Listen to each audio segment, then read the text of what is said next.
दोस्तों नमस्कार, आप सभी का स्वागत है। आज मैं आपको एक ऐसी मोटिवेशनल स्टोरी बताने जा रहा हूँ जिसे सुनकर आप कभी भी अपना टाइम वेस्ट नहीं करोगे। सोमेश और पराग एक अच्छे दोस्त थे। कुछ समय पहले ही दोनों के पिता का ट्रांसफ़र एक अच्छे शहर में हुआ था। दोनों के पिता बैंक में जॉब करते थे और दोनों का परिवार एक ही कॉलोनी में रहता था। दोनों का शहर के एक अच्छे स्कूल में एडमिशन हो गया था। सोमेश और पराग अच्छे दोस्त तो थे, लेकिन दोनों की आदतों में बहुत बड़ा अंतर था। सोमेश अपनी पढ़ाई को लेकर बहुत सीरियस था, इसलिए वह पढ़ाई पर बहुत ध्यान देता था।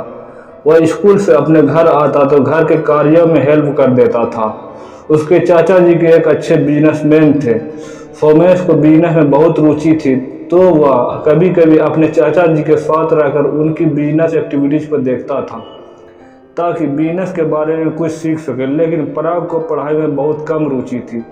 उसका स्कूल से आने के बाद बाकी दिन खेलने, दोस्तों से गपशप करने और खाली बैठने में ही बीत जाता था। स्कूल के बहुत से बच्चे पराग को ज़्यादा पसंद करने लगे क्योंकि वह स्कूल में खूब मौज मस्ती करता था। अपनी अपनी आदतों की वजह से दोनों के बीच दूरियां बढ़ती चली गई। पराग और उसके दोस्त सोमेश की मजाक बनाने लगे थे। कभी कभी वो सोमेश की मजाक बनाते समय कहते थे कि या तो हमेशा या तो पढ़ता रहता है या फिर किसी और काम में लगा रहता है। अब यही करेगा या तो इंजॉयमेंट कब करेगा। सोमेश उन्हें समझाने की कोशिश करता कि इंजॉय तो कभी भी कर लेंगे, अभी तो करियर बनाना है। लेकिन पराग और उनके दोस्त उस पर बहुत हंसते थे। अभी से स्ट्रगल करके क्या हो गया, यह उम्र एंजॉयमेंट की है। अभी लाइफ एंजॉय नहीं करेगा तो क्या बूढ़े होकर करेगा। एंजॉय कर, एंजॉय, बाद में तो लाइफ में स्ट्रगल ही स्ट्रगल होगा। लेकिन इतना सब होने के बाद भी सोमेश उन्हें समझाने के अलावा और कुछ नहीं करता था। ऐसे ही समय बीतता चला गया। सोमेश और पराग दोनों की स्टडी पूरी हो चुकी थी।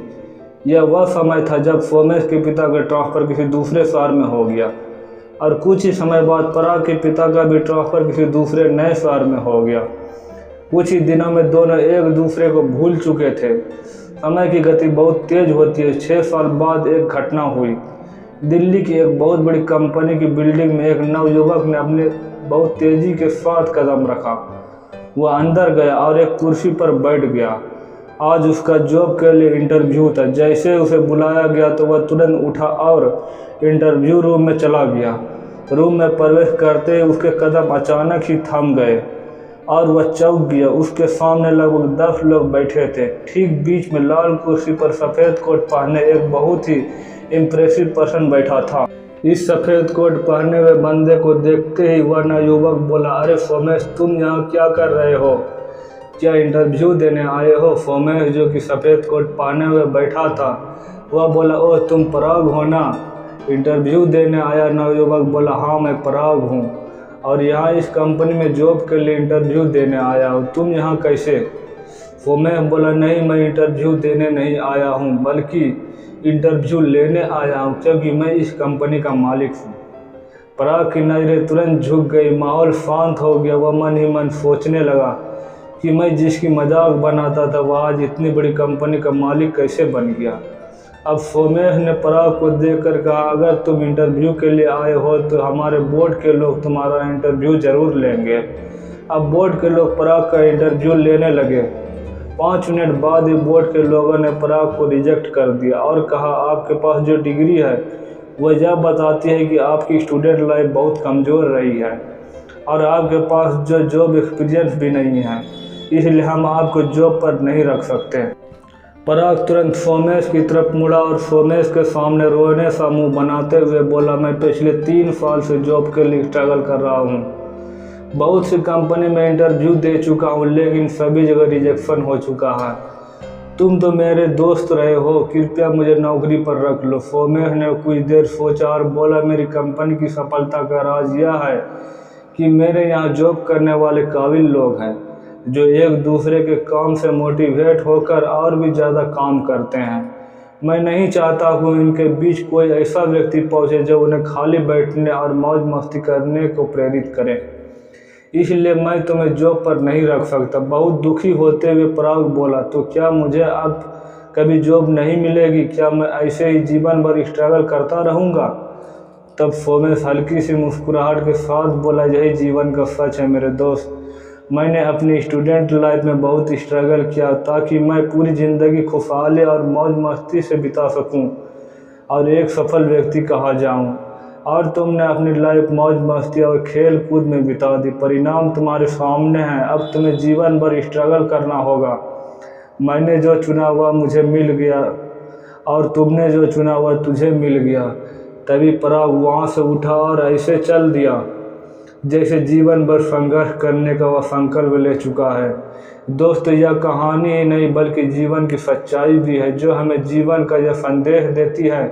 यह तो जीवन में उस समय जब आप स्टूडेंट हो तब स्ट्रगल कर लो ताकि बाद में फिर पूरी ज़िंदगी मौज मस्ती के साथ खुशहाल और सफल जीवन जी सको, या फिर जीवन में उस समय जब आप स्टूडेंट हो तब मौज मस्ती और आनंद ले लो और बाद में जीवन भर संघर्ष करते रहो। चुनाव आपके हाथ में है, आप चाहे जिसे चुन सकते हो। अगर आप चाहो तो सोमेश बन सकते हो। बताओ आप क्या बनना चाहते हो, सोमेश या पराग?